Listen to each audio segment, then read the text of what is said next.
Estamos llegando ahora a la última sesión que tenemos para el día de hoy. Tenemos mañana en la tarde varias sesiones y entonces el domingo por la mañana terminamos con esta serie corta de nuestra Escuela de Teología Ancla. Vamos a comenzar nuestro estudio sobre los 144,000 y lo vamos a hacer yendo al sílabo a la página número 87. Ustedes notan que son 203 páginas y en los primeros 6 temas cubrimos 87. Así que vamos a ver hasta dónde nos lleva el tiempo. Empecemos con un par de citas introductorias del espíritu de profecía. En Mensajes Selectos, tomo 1, página 174, la sierva de Dios hace una declaración muy interesante. Dice así, hablando del Señor, dice, no es su voluntad que entren en controversia sobre asuntos que no les ayudará espiritualmente, tales como ¿quiénes pertenecerán a los 144,000? No cabe duda que los escogidos de Dios sabrán esto muy pronto. Ahora, algunos han tomado esto que la hermana White dice que no debemos entrar en controversia sobre asuntos que no nos ayudará espiritualmente, tal como quienes pertenecerán a los 144,000. Dicen, no debemos estudiar nada en cuanto a los 144,000. Pero eso no es lo que está diciendo la hermana White. La hermana White escribe los 144,000. Es decir, ella no dijo, debemos quedar en cuanto a este tema. Lo que ella está diciendo en esta cita es que nosotros no debemos especificar qué individuos exactamente van a estar en este grupo. Este sí, ese no, posiblemente aquel, yo voy a estar, pero aquel no va a estar. No, no podemos saber quiénes específicamente van a pertenecer a ese grupo, pero sí podemos saber cuándo va a existir ese grupo, las características que va a tener ese grupo. Ahora, ciertamente la hermana White no está diciendo que no podemos saber cuándo vivirán, porque ella nos dice que debemos luchar con todas las fuerzas que Dios nos ha dado para estar en ese grupo. Esta cita la encontramos en la Review and Herald, marzo 9, 1905. Dice ella, luchemos con todas las fuerzas que Dios nos ha dado para estar entre los 144,000 y hagamos todo lo posible para ayudar a otros a ganar el cielo. Debemos luchar con todas las fuerzas que Dios nos ha dado para estar en ese grupo si estamos vivos cuando Cristo venga, obviamente. Ahora necesitamos hacernos algunas preguntas en cuanto a los 144,000. Y vamos a esbozar ahora esas preguntas, no las vamos a preguntar todas, pero tienen material en el sílabo contestando todas estas preguntas. La primera pregunta, ¿cuáles son las fuentes bíblicas para el estudio de los 144,000? La siguiente, ¿quiénes son los 144,000? Otra pregunta, ¿en qué etapa de la historia vivirán los 144,000? Otra pregunta, ¿en cuáles contextos aparecen los 144,000 en el libro de Apocalipsis? Una pregunta que surge muy a menudo, ¿el número es literal o es simbólico? Otra pregunta, ¿qué significa el hecho de que son vírgenes? ¿Será que nunca se casaron? En ese caso, muchos estamos excluidos. La siguiente pregunta, ¿en qué sentido son las primicias del Cordero? ¿Son primicias en términos temporales, es decir, por ser los primeros, o en términos de calidad? Es decir, ¿son de primera calidad o son primeros en lo que respecta a tiempo?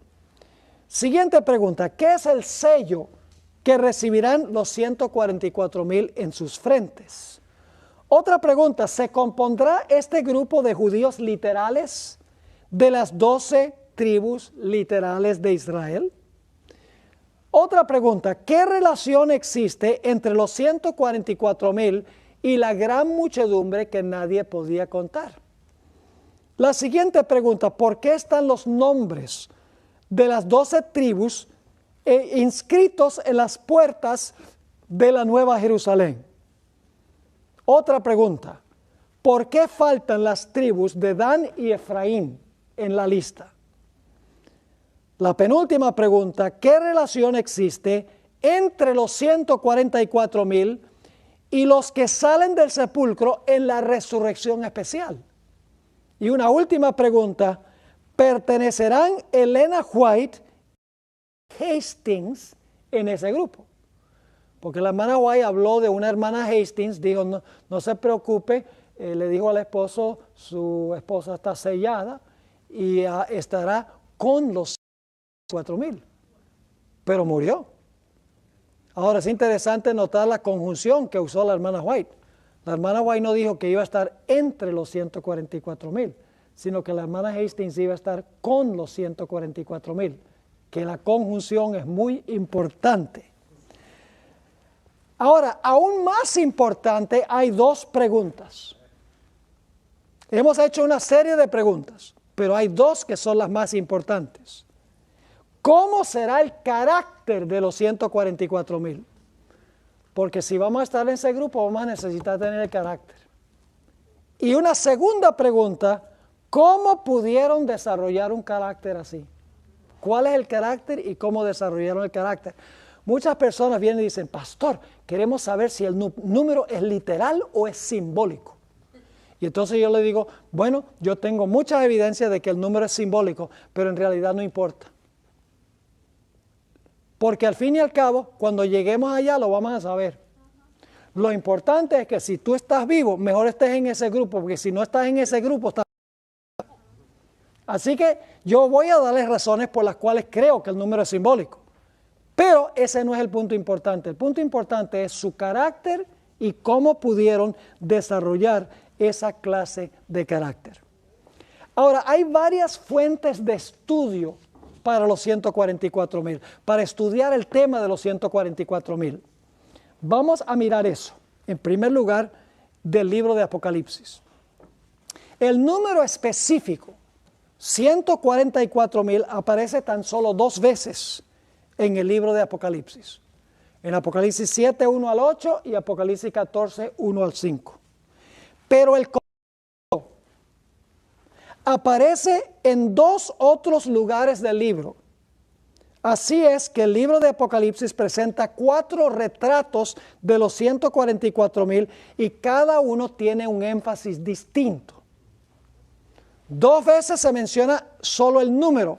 Las otras 2 veces claramente está hablando del mismo grupo, aunque no se menciona específicamente el número. Cada una de las 4 veces tiene un énfasis distinto. Vamos a ver eso. Apocalipsis 7, 1 al 8, el énfasis recae sobre el sellamiento de los 144,000 como señal de protección durante el tiempo de angustia. Es decir, el énfasis de Apocalipsis 7 no está sobre el carácter de los 144,000. No se menciona nada sobre su carácter. Se menciona que los ángeles están reteniendo los 4 vientos.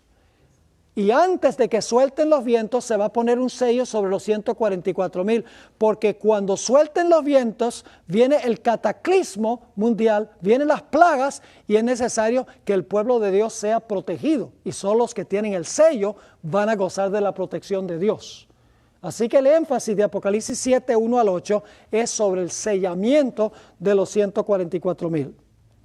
En Apocalipsis 14, 1 al 5, el énfasis está sobre el carácter que tendrán los 144,000. No se contaminaron con mujeres, tienen el nombre de Dios en sus frentes, siguen al Cordero por donde quiera que va, son vírgenes, son sin mácula delante del trono. Todo el énfasis ahí es sobre el carácter de los 144,000, y porque tienen ese carácter fue que recibieron el sello protectivo de Dios.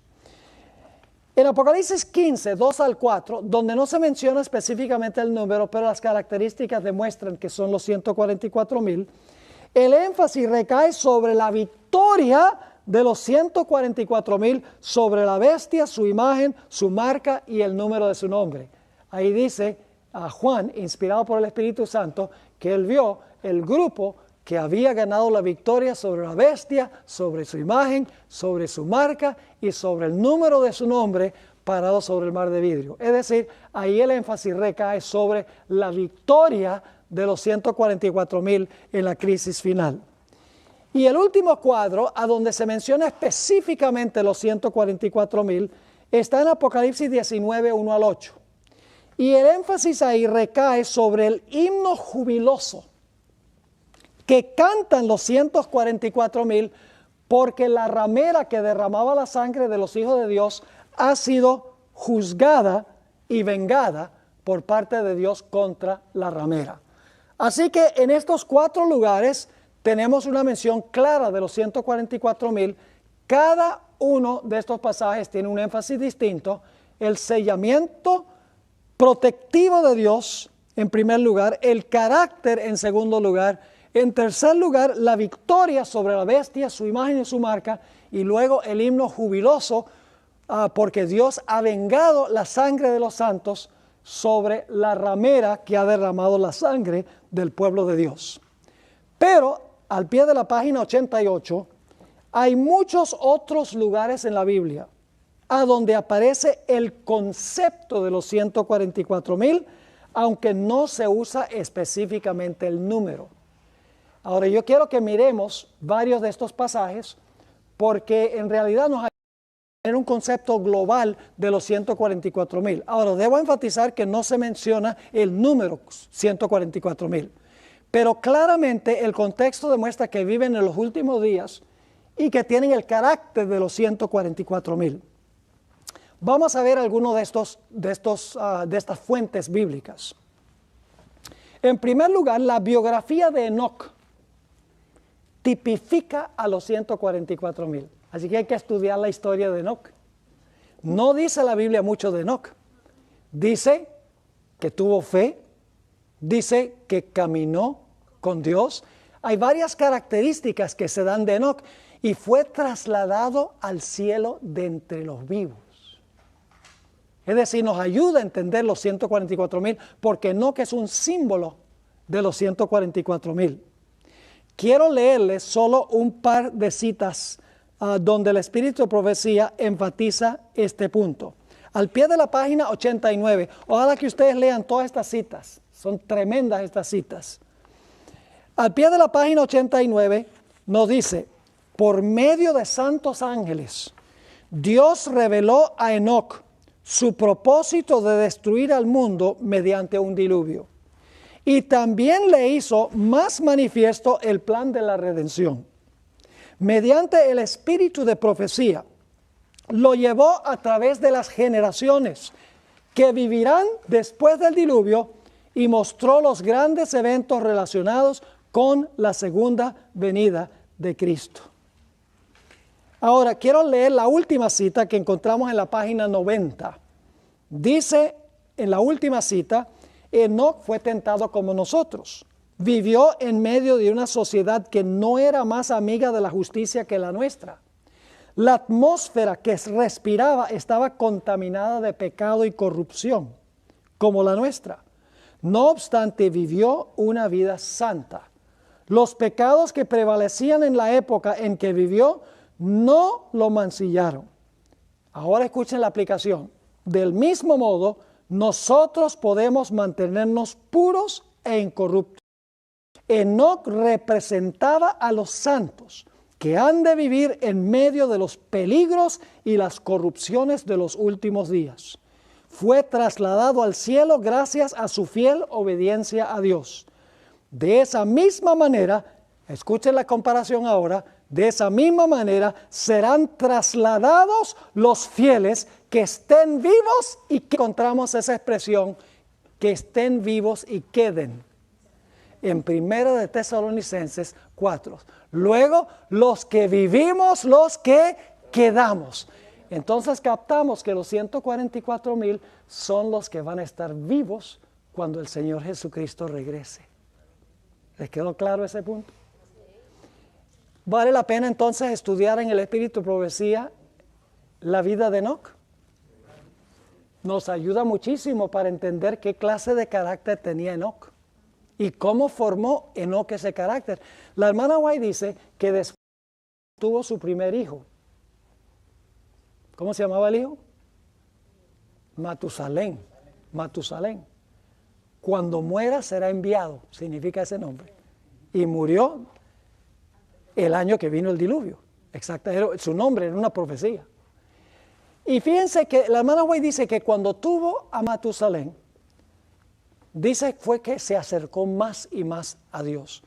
Porque ahora que tenía un hijo podía entender a Dios como padre mucho mejor. Y dice que finalmente se acercó tanto en su comunión con Dios, que Dios le dijo, mire Enoc, ya tú no eres de allá, tú eres de aquí. De nada vale que tú te quedes allá. Vente acá y caminamos por la calle de la Santa Ciudad. Esa es la condición en la cual deben encontrarse aquellos que van a ser trasladados de entre los vivos, la clase de carácter que deben tener. Así que si quieren ampliar su conocimiento de los 144,000, estudien la vida de Enoc. La Biblia no dice mucho, pero el Espíritu de Profecía tiene muchas cosas interesantes sobre Enoc. Otra fuente que encontramos en la página 91 es el ministerio de Elías. Ilustra la experiencia de los 144,000. Y ustedes dicen, ¿cómo es eso? Yo pregunto, ¿qué pasó con Elías al final de su vida? ¿Murió Elías? ¿Murió la primera muerte? No, no murió. Fue trasladado al cielo, ¿cómo? De entre los vivos. Y escuchen bien, hay que estudiar toda la historia de Elías. No se trata solamente de estudiar la vida de Elías, hay que estudiar todos los protagonistas que están en la historia con él. ¿Quiénes son los protagonistas en la historia de Elías?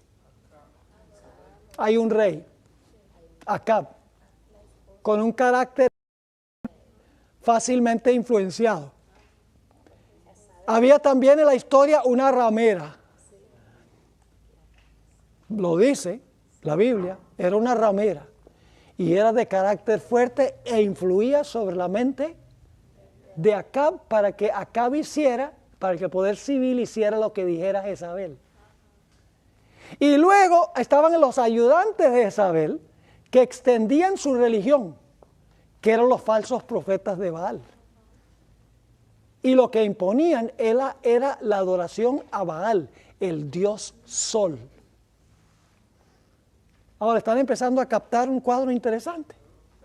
En el libro de Apocalipsis se nos dice que los reyes de la tierra se van a unir con la ramera y con las hijas para oprimir al pueblo de Dios en el tiempo del fin. La historia se va a repetir. Dicho sea de paso, en el Nuevo Testamento también hay un Elías. El Elías del Nuevo Testamento es Juan el Bautista. Jesús 3 veces en los evangelios dijo que Juan el Bautista era Elías, no en persona, sino que vino en el espíritu y el poder de Elías. Ahora le pregunto, ¿cuáles eran los enemigos de Elías, del Elías del Nuevo Testamento, de Juan el Bautista? Aquí es que viene la historia interesante, un rey con un carácter debilucho. Una mujer adúltera, que tenía una hija que hacía lo que decía la madre. Eso es Apocalipsis 17. La ramera fornica con los reyes y las hijas hacen lo que dice la madre. Solo que en el Nuevo Testamento son personajes literales, pero que simbolizan movimientos al final de la historia, porque es lenguaje simbólico, el lenguaje tipológico. Entonces, Elías finalmente sale de esta crisis, de esos tres enemigos que quieren destruir a Elías. Finalmente, Elías es trasladado al cielo de entre los vivos, como los que pasan por la crisis final que causa la ramera, los reyes y las hijas, van a ser trasladados al cielo de entre los vivos. Hay que estudiar toda la experiencia de Elías para entender el mensaje de los 144,000. Y ustedes están diciendo, pastor, nos las está poniendo difícil. Entonces hay que estudiar todo esto para entender los 144,000. Ajá. Se los puse en el sílabo ahí en forma resumida para que ustedes regresen y ahora busquen estos textos y lo estudien y lo amplíen. Es muy abarcante este tema. Noten lo que dice la hermana White en Profetas y Reyes, páginas 170 y 171. Ella lo dice clarito. Dice, Elías fue un símbolo de los santos que vivirán en la tierra en ocasión del segundo advenimiento de Cristo, y que serán transformados en un momento, en un abrir de ojo, a la final trompeta. ¿Sin qué? Sin pasar por la muerte, como representante de los que serán así trasladados.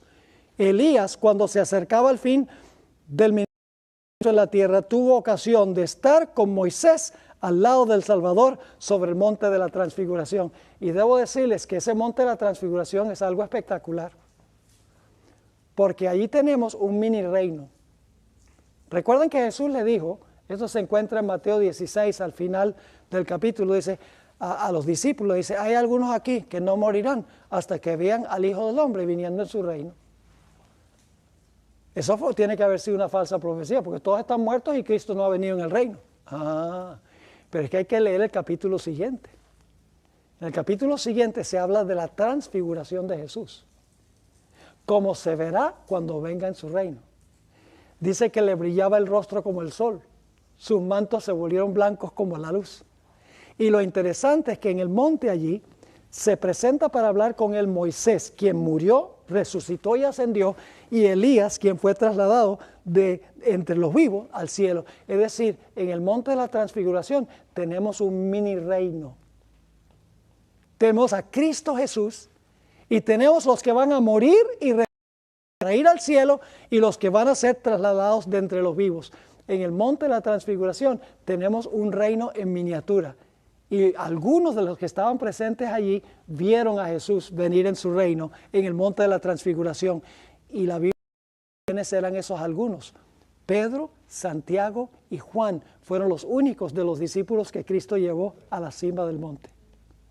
Vieron a Jesús viniendo en su reino, como se verá cuando venga en su reino. Y su reino está compuesto de los que mueren en Cristo y resucitan y de los que serán trasladados de entre los vivos. Entonces hay que estudiar también el monte de la transfiguración para entender sobre los 144,000. Otro pasaje que hay que estudiar es el de Ezequiel 9, 1 al 6. Ese es el trasfondo de Apocalipsis del capítulo 7. Ahí dice que hay un ángel con una escritura de escribano y va a pasar por en medio de la ciudad de Jerusalén. ¿Quiénes vivían en Jerusalén? ¿Los paganos o los que profesaban servir a Dios? Los que profesaban servir a Dios. Este sello se va a colocar solo a los que están en la ciudad que profesan a Dios. Dice, pasa por en medio de la ciudad y pon una marca en la frente de todos aquellos que claman y gimen por las abominaciones que se hacen en la tierra. Y luego dice, después que selles en la frente a aquellos que claman y gimen por las abominaciones que se hacen en la tierra. ¿Y saben cuál era la peor abominación? En el capítulo 8 lo dice, inmediatamente antes de poner el sello, en el capítulo 8 dice que había 25 varones y le estaban dando la espalda al templo y estaban mirando hacia el oriente y estaban adorando al sol. La más grande abominación que estaba siendo cometida entre el pueblo de Dios. Yo pregunto, ¿tiene eso algo que ver con la iglesia al final de la historia? Ya no va a ser el sol, sino que va a ser el día del sol. Y algunos dicen, pero pastor, no es lo mismo adorar al sol que adorar en el día del sol. Y yo digo que es la misma cosa, en principio. Y les explico por qué. ¿Quién creó el sol? Dios. ¿Para qué lo creó? ¿Para la adoración? ¿Creó el sol para la adoración? No. ¿Qué pasa si usted convierte el sol en un objeto de adoración? ¿Cómo se llama eso? Idolatría. Ahora yo pregunto, ¿quién creó el primer día de la semana? Dios. ¿Lo creó para la adoración? No. ¿Qué pasa si usted lo convierte en un día de adoración? Idolatría. Porque cualquier cosa que el hombre crea para la adoración es idolatría. Así que sea el sol, como con los paganos, o sea el día del sol, el principio es exactamente el mismo. El pecado más grande que estaban cometiendo era que estaban adorando al Dios Sol. Pero habían algunos en Jerusalén que clamaban y gemían por las abominaciones que se estaban cometiendo entre el pueblo profeso de Dios. Y luego dice, después que todos eran sellados, dice a estos 6 varones que tenían instrumentos para destruir, le dice, seguid en pos de ellos y destruid y no perdonéis, mas los que tienen el sello no los van a tocar.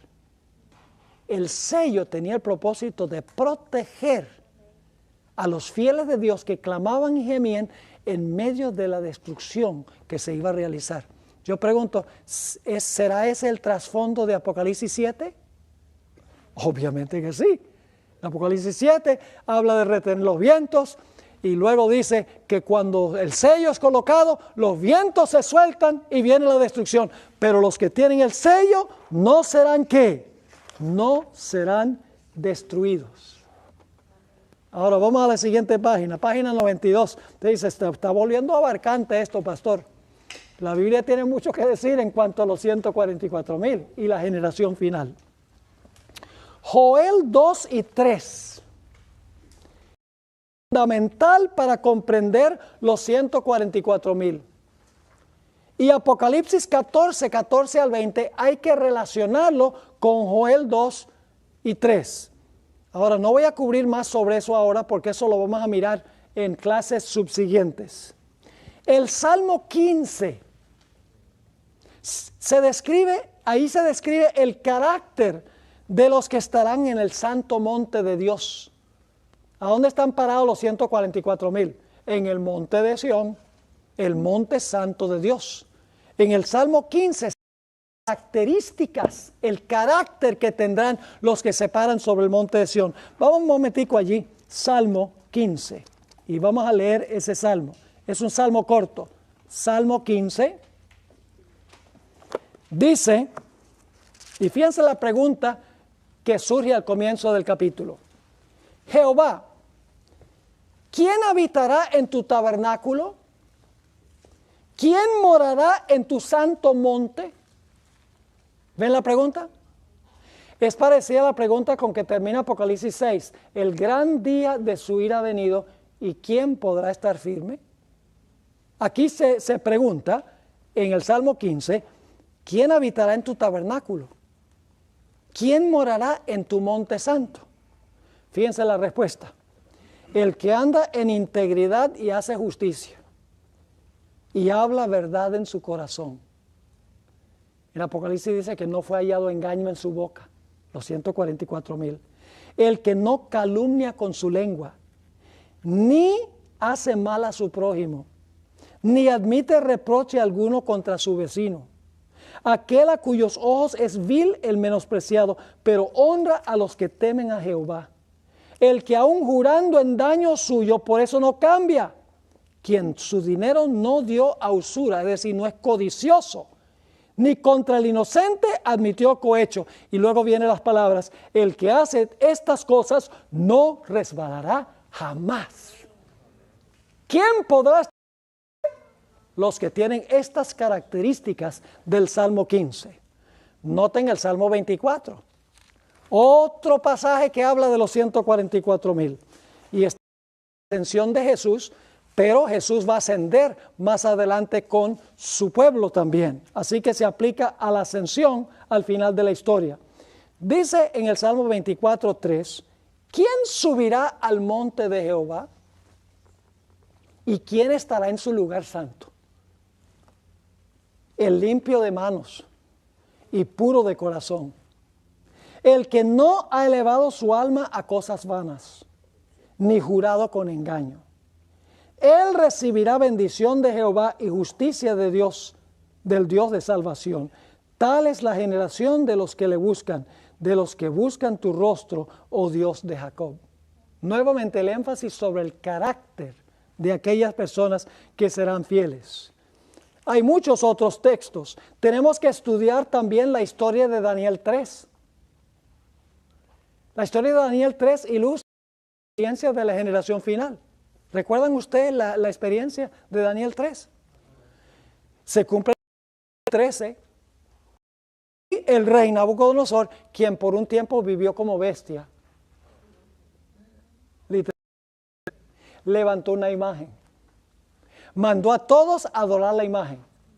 Y cualquiera que no adorara la imagen debía ser muerto. Eso es Apocalipsis 13. Ahí habla de la bestia levanta una imagen. Manda a todos que adoren la imagen. Y cualquiera que no adora la imagen se pronuncia contra él un ¿qué? Un decreto de muerte. La ampliación de Daniel 3 se encuentra en Apocalipsis 13, solo que en Daniel 3 el cumplimiento es allá en lo que es hoy Irak, un lugar geográfico allí, una imagen literal, Babilonia literal, un horno de fuego literal, pero todos esos aspectos literales del Antiguo Testamento cobran un significado simbólico y mundial al final de la historia. El horno es el tiempo de angustia, el tiempo de aflicción. La imagen de la bestia es lo que levanta a los Estados Unidos, un reflejo del papado, uniendo la iglesia y el Estado. La bestia ya no es un personaje que se porta como bestia, sino que representa un sistema, el sistema romano, el sistema católico. La marca ya no es un tatuaje, la marca es una señal espiritual. Es decir, lo que es literal y local llega a tener un significado global y espiritual en el futuro. ¿Me están entendiendo el principio? Así que hay que estudiar Daniel 6 también. Cuando Daniel fue echado al foso de los leones. Es un de los que van a subsistir en el mundo al final de la historia. Se dará un decreto de muerte en contra de ellos. Quiero leerles esta cita de Profetas y Reyes, página 376, que se encuentra en la mitad de la página 92. Como en los días de Sadrach, Mesach y Abednego, en el periodo final de la historia de esta tierra, el Señor obrará poderosamente en favor de aquellos que se mantengan firmemente por lo recto. Fíjense, está comparando allá con el final. El que anduvo con los notables hebreos en el horno de fuego, acompañará a sus seguidores donde quiera que estén. Su presencia constante los y sostendrá. En medio del tiempo de angustia, cual nunca hubo desde que fue nación, sus escogidos permanecerán inconmovibles. Satanás con toda la hueste del mal no puede destruir al más débil de los santos de Dios. Los protegerán ángeles excelsos en fortaleza, y Jehová se revelará en su favor como Dios de dioses, que puede salvar hasta lo sumo a los que ponen su confianza en él. Lo que pasó, pasó. Así como Daniel y sus amigos tuvieron una fe inconmovible, le dijeron al rey, los tres jóvenes dijeron, ahora nosotros no tenemos que pensar este asunto, ya lo tenemos pensado. El Dios a quien nosotros servimos nos puede librar de los humanos, nos librará, pero si no nos libra, igual somos leales a Dios. Lamentablemente hoy en día la gente sirve a Dios porque Dios les derrama todo lo que es bueno. Pare de sufrir. El mensaje, pare de sufrir.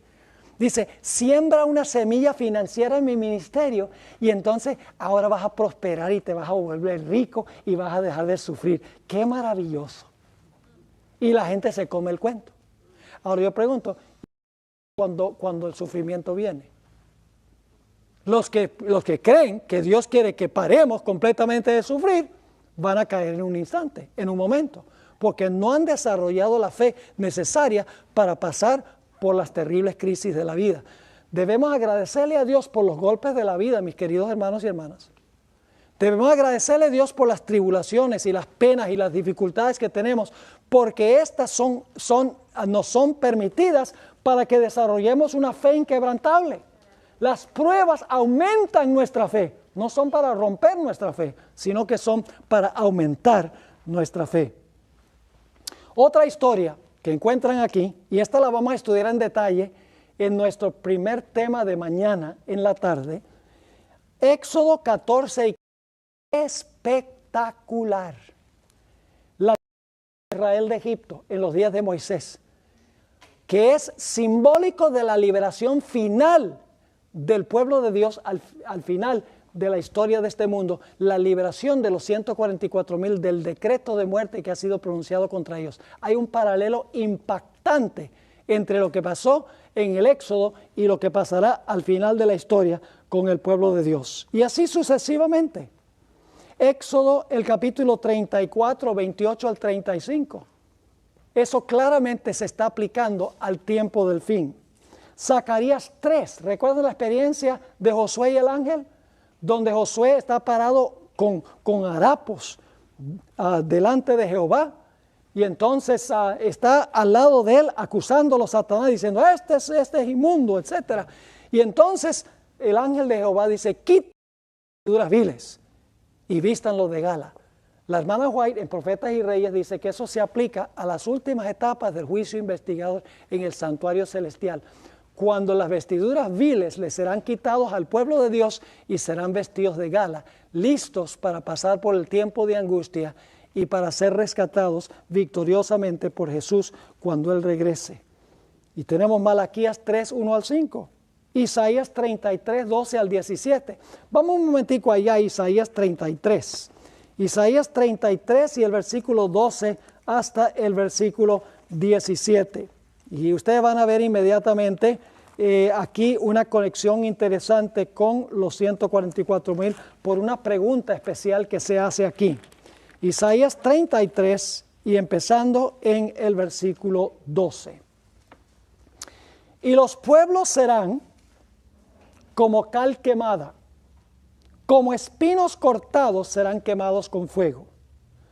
Oíd los que estáis lejos, lo que he hecho, y vosotros los que estáis cerca, conoced mi poder. Los pecadores se asombraron en Sión, espanto sobrecogió a los hipócritas. Y ahora fíjense esta pregunta interesante.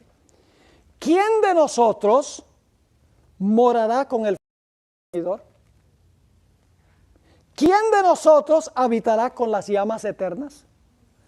Ahora, es interesante que el mundo cristiano dice que van a encontrarse en el fuego son los malos y se van a quemar para siempre. Eso dicen los evangélicos y los pentecostales. Dicen, Cristo va a echar a los impíos al fuego y los impíos se van a estar ardiendo y quemándose y gritando por toda la eternidad en el fuego. Pero la Biblia enseña que los que van a vivir en el fuego no son los malos, sino los buenos. Y dice, ¿cómo? ¿Verdad? Bueno, vamos a leerlo. Los malos no pueden vivir en el fuego, porque el fuego los consume, porque no tienen un carácter a prueba de fuego. Los únicos que pueden habitar con Dios, que es un fuego consumidor, son aquellos que tienen un carácter a prueba de fuego. Ahora fíjense la respuesta a esta pregunta. Isaías 33, la última parte del versículo dice, ¿quién de nosotros morará con el fuego consumidor?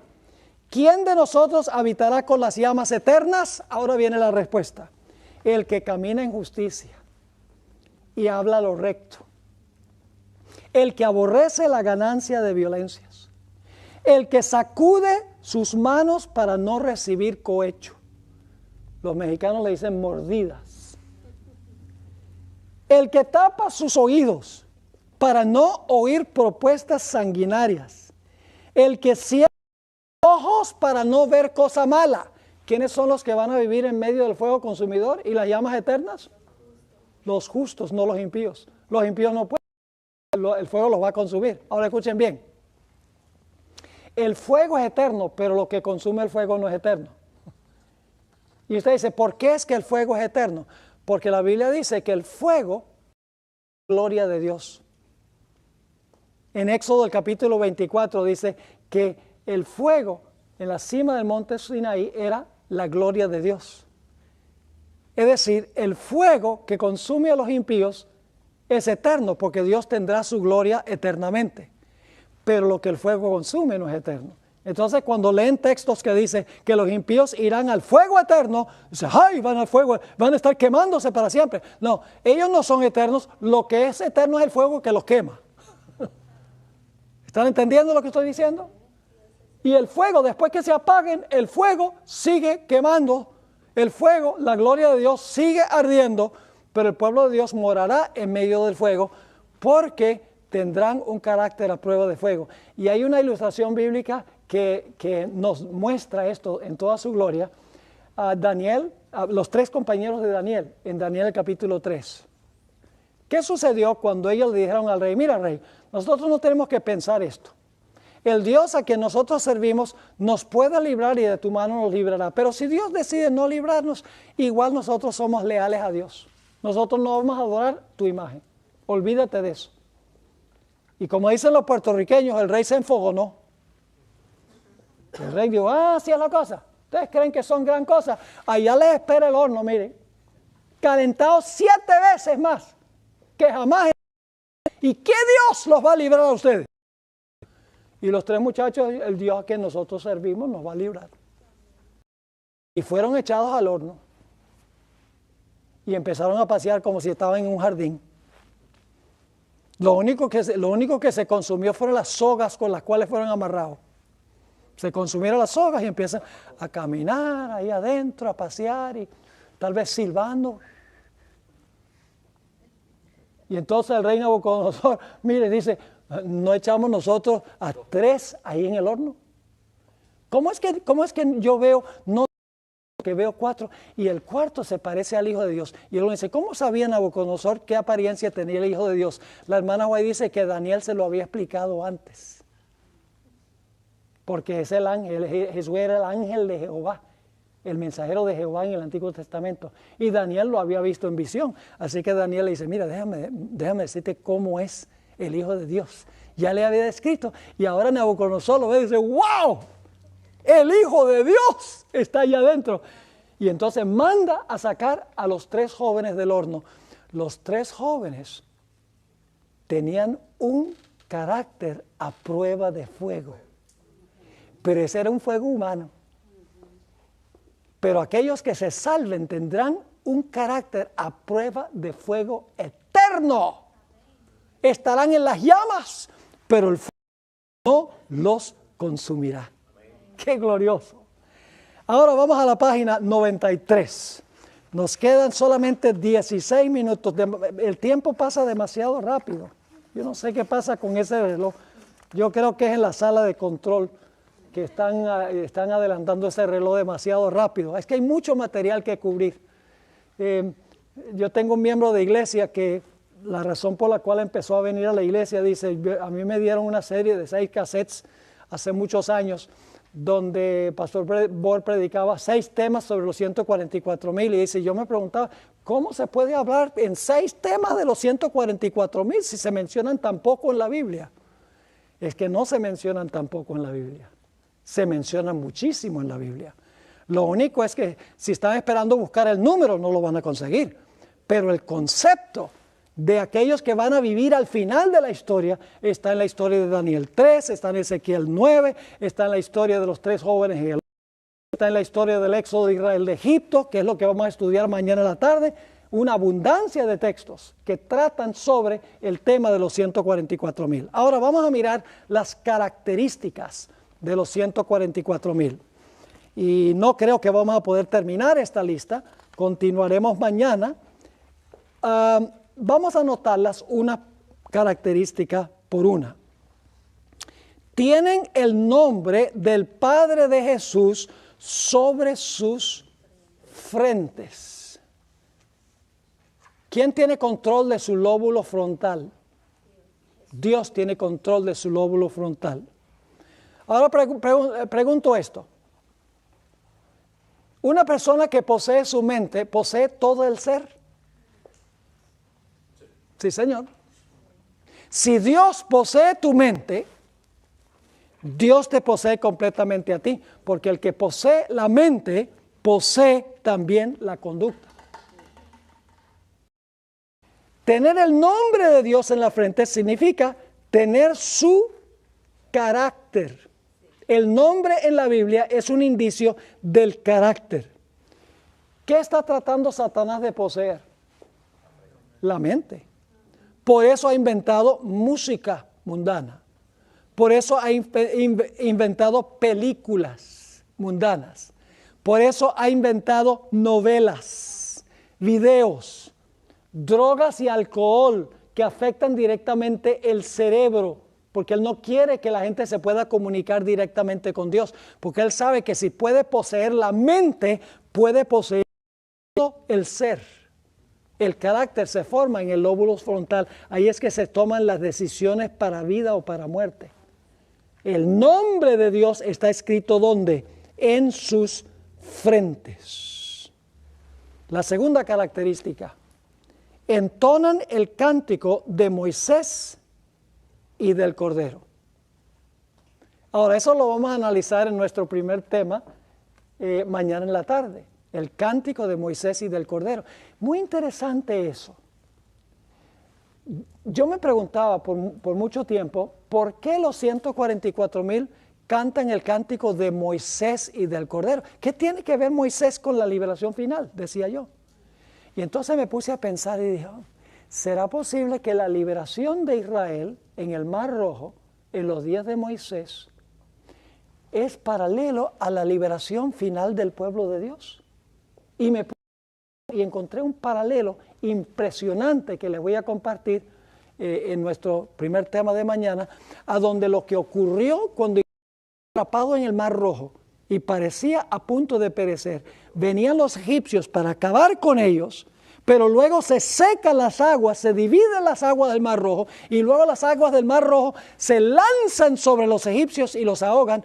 Tiene un paralelo exacto y preciso con eventos que van a suceder durante el tiempo de la quinta, sexta y séptima plaga del libro de Apocalipsis. Y al tiempo de Moisés, después de la liberación, se cantó el cántico de Moisés, Éxodo 15. Al final, como es paralelo el evento, se va a cantar el cántico de Moisés y del Cordero. Es tipología bíblica. Ahora, dice que solamente los 144,000 pueden aprender ese himno. ¿Qué significa eso? Que solamente los 144,000 pueden aprender ese himno, el cántico de Moisés y del Cordero. Les explico. No es que otras personas no pueden entender el himno o que no lo puedan cantar. Pero en realidad no lo pueden cantar de la misma forma como los 144,000 porque el himno es el himno de su propia experiencia. Por ejemplo, ¿ustedes creen que un ángel puede cantar el himno comprado con sangre por Cristo? Al cielo con gozo yo voy. ¿Un ángel puede cantar ese himno? Sí, sí lo puede cantar. ¿Cómo no? Claro que lo puede cantar. ¿Ustedes creen que lo puede entender un ángel, ese himno? Sí. ¿Pero es el canto de su experiencia? No. Tenemos otro ejemplo. Los Negro Spirituals, las canciones que cantaban los negros cuando eran esclavos. Compusieron muchos himnos, por ejemplo, Swing low, sweet chariot, coming for to carry me home. Mire, yo he escuchado cuartetos de blancos, esos no saben cantar, pero los cuartetos de los negritos, óigame, esa gente lo canta con gusto, porque es el canto de su experiencia. La experiencia por la cual ellos han pasado y otros no han pasado. ¿Me están entendiendo? Los 144,000 son los únicos que pueden cantar el cántico de Moisés y del Cordero porque es el cántico de su experiencia, una experiencia que no ha tenido ninguna otra generación en la historia del mundo. Próxima característica, tienen el sello escatológico de Dios. Escatológico significa final, el sello final de Dios.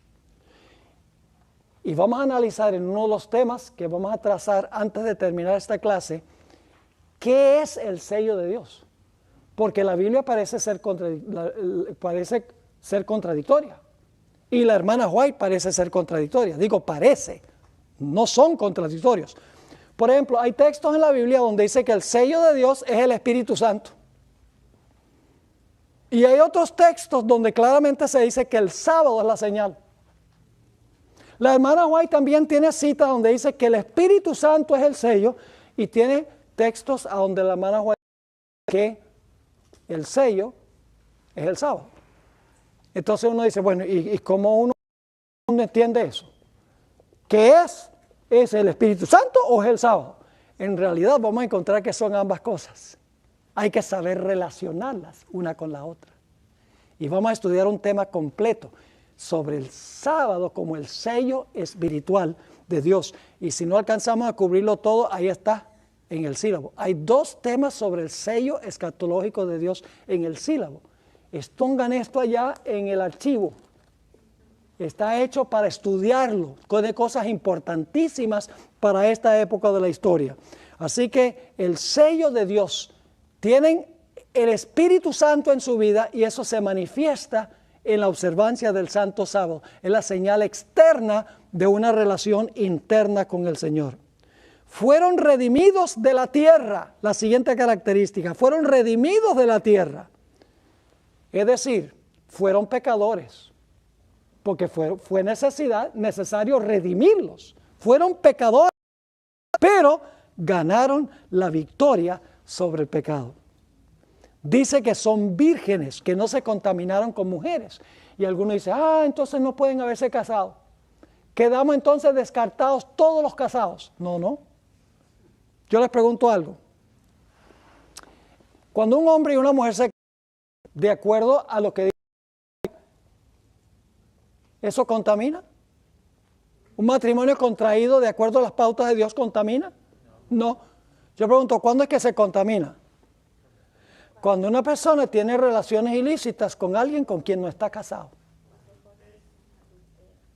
Cuando dice que son vírgenes aquí, significa que estos individuos, no significa que estos individuos nunca se casaron, literalmente. Lo que significa es que fueron fieles a Jesús y no se contaminaron con las mujeres de Babilonia.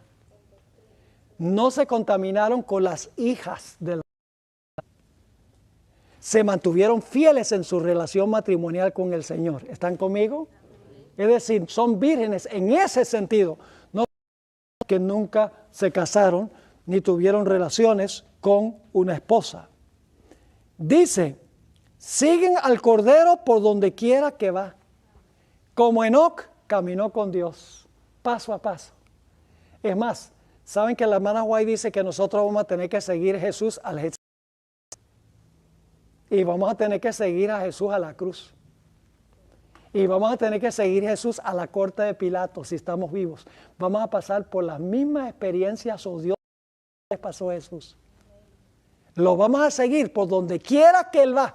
Si Él fue a la cruz, lo seguimos ahí. Si bebió la copa, lo vamos a seguir ahí. Si sufrió bajo los poderes civiles, lo vamos a seguir ahí. Pero así como Jesús fue fiel, el pueblo de Dios también continuará siendo fiel. Son primicias para Dios y el Cordero. La palabra primicias se refiere primordialmente a primeros en calidad. Por ejemplo, cuando una persona, por lo menos en Colombia, cuando la gente va a un supermercado y encuentra unas papayas así bien bonitas, en Venezuela le dicen lechosas, bonitas. Entonces uno le dice al vendedor, le dice, oye, esto está dulce. Dice, eso es de primera. ¿Conocen esa expresión? Eso es de primera. No son primeros en términos de primero en tiempo que fueron producidos, sino que son de primera calidad. Así que los 145 en el primer grupo y luego después hay postrimicias. No, son primicias en el sentido de que son de la mayor calidad por el carácter que ellos tienen. Si tenemos tiempo, vamos a analizar un poquito más ese aspecto de que son primeros en términos de calidad. Que no hay engaño en sus bocas. No dicen ninguna mentira. La palabra que aparece aquí, engaño, es la palabra griega pseudos, que tiene mucho más que decir que solamente mentira, tiene que ver con todo aspecto de engaño. Escuchen bien. Si no hay engaño en su boca, tampoco hay engaño en su corazón. Porque de la abundancia del corazón habla la boca. Si tienen la boca limpia, el corazón también está ¿qué? El corazón también está limpio. Dicen la verdad en toda circunstancia, aunque sea para su propio problema. Le doy un ejemplo. Ha sido mi práctica siempre decir la verdad. Aprendí cuando era niño, en varias experiencias que no les voy a contar, que siempre es mejor decir la verdad. Mis padres me enseñaron de esa manera. Cuando yo voy a un país latino, la gente quiere que yo les lleve material para vender de Secrets Unsealed. Ahora, siempre estoy renuente de llevar material por el asunto de la aduana. Porque yo sé que en la aduana uno puede tener problemas, tiene que pagar impuestos o hay algún problema. Entonces, uno cuando está en el avión llena un formulario. Y el formulario uno te toca poner si lleva material comercial. Entonces la tentación es poner no llevo material para vender, comercial. Esa es la tendencia. Pero le digo que donde quiera que yo voy, si llevo el material, yo siempre pongo que si tengo material, pongo que sí tengo material que voy a vender. Y lo maravilloso es que en todos los viajes que yo he hecho, son 3,5 de millas solo en American Airlines desde 1991. Solo me han cobrado impuesto una sola vez. El 8% cuando fui a Corea, créanlo o no. Todas las demás veces yo pongo ahí la verdad, ni siquiera me abren la maleta. Siempre es mejor decir la verdad. Aún cuando se dice la verdad y es para perjuicio de uno está bien con Dios. Y es preferible estar bien con Dios que estar bien con los otros. 144,000 no tienen engaño en su boca. Son sin mácula delante del trono de Dios. Es la misma palabra que se usa en Efesios 5, que la esposa de Cristo, cuando Cristo la purifica, no tiene mancha, ni arruga, ni cosa semejante. Esa es la condición a la cual va a llegar esta generación final. Y luego dice que han ganado la victoria sobre la bestia, sobre su imagen, sobre su marca y sobre el número de su nombre. Es decir, vivirán al final de la historia cuando estos poderes estén gobernando. Porque la bestia todavía no se ha levantado para perseguir. La imagen todavía no se ha levantado, la marca no se ha impuesto. Pero ellos van a vencer eso, significa que van a vivir en los últimos momentos de la historia del planeta. Es una generación que va a tener un carácter estelar. Van a vivir durante el tiempo de angustia sin pecar. No van a pecar en pensamiento, ni en acción, ni en palabra, en ningún sentido de la palabra van a cometer actos de pecado. Todavía tendrán su naturaleza pecaminosa, pero como no hay intercesor para seguir mandando el pecado al sumo sacerdote Jesús, habrán vencido completamente la naturaleza pecaminosa y no cometerán de pecado.